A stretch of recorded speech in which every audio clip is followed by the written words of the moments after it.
ont été multiples et qui concernent l'intensification de la manipulation du vivant, d'abord autour de la procréation, cette PMA, fameuse PMA sans père, qui ouvre le recours à la PMA pour des femmes qui ne sont pas infertiles, qui soient seules ou en couple, et qui n'ont pas de partenaire masculin, donc c'est la PMA avec donneur, et avec une modification importante de la filiation, puisque deux femmes pourraient être reconnues comme mères d'un même enfant, avec l'élimination totale de la relation paternelle et des origines paternelles.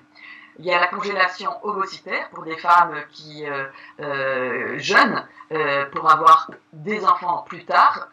Et puis enfin, il y a tout ce qui concerne la recherche sur l'embryon, avec une banalisation, notamment autour des recherches sur les cellules souches embryonnaires, qui pourront être faites sur simple déclaration et plus sur autorisation. Et puis la possibilité, et là c'est un vrai basculement, de création d'embryons transgéniques ou d'embryons chimères mélangeant des cellules, un embryon animal et dans lequel on peut adjoindre des cellules humaines. C'est la porte ouverte à toute forme de manipulation du vivant, qui sont complètement aux antipodes de tous les slogans qu'on entend aujourd'hui, tous écologistes, a lancé le nouveau Premier ministre. Et là, nous sommes aux antipodes de l'écologie, et d'autant plus appliquée à l'humain. Et donc, il est grand temps, et sans aucun principe de précaution. Et là, il est grand temps d'intégrer justement à l'écologie toute la défense de l'espèce humaine elle-même.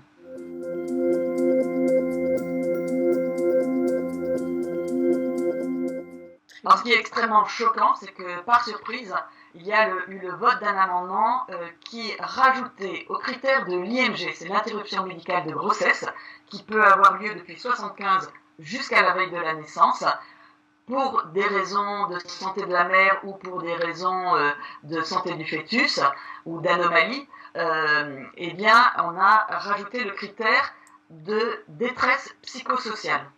Et qu'est-ce que cela veut dire? Eh bien que des avortements qui aujourd'hui pouvaient avoir lieu jusqu'à 12 semaines de grossesse, donc l'IVG, eh bien pour des questions de détresse psychosociale, ce qui est invérifiable, eh bien ça fait que les femmes pourraient avorter jusqu'à la naissance, et donc ça fait éclater l'encadrement de l'avortement en France.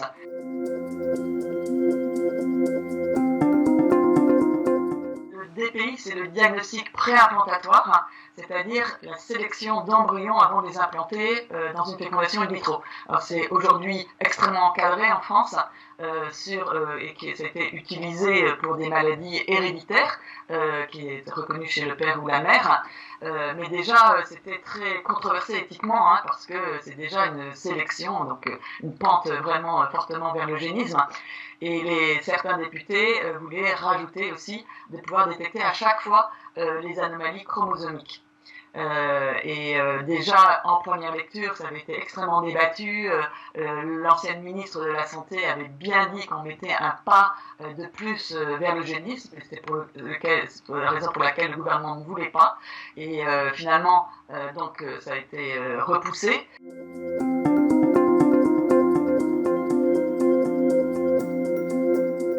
Je pense qu'il y a toujours un travail d'information à faire et à refaire, parce que je crois que à la fois les Français ne sont pas conscients de ce qui est en train de se passer, et surtout que ça a des répercussions très fortes sur les générations futures, et puis d'informer les parlementaires. Il faut savoir qu'il y avait très peu de parlementaires dans ces débats, au maximum c'était 80-90, alors qu'il y a plus de 500 parlementaires, et donc là, 500 députés, il va falloir informer aussi les sénateurs, d'autant plus qu'il y a des nouvelles élections sénatoriales, donc il va y avoir plein de nouveaux sénateurs qui n'auront pas du tout été alertés sur ces questions, donc grand travail d'information. Et puis une mobilisation, et là nous allons rester mobilisés, même aller dans la rue, suivant évidemment tout en gardant la distance sociale, mais nous serons extrêmement vigilants et très mobilisés jusqu'au passage au Sénat. Les choses ne sont pas jouées, et c'est aux Français mobilisés de se lever aujourd'hui.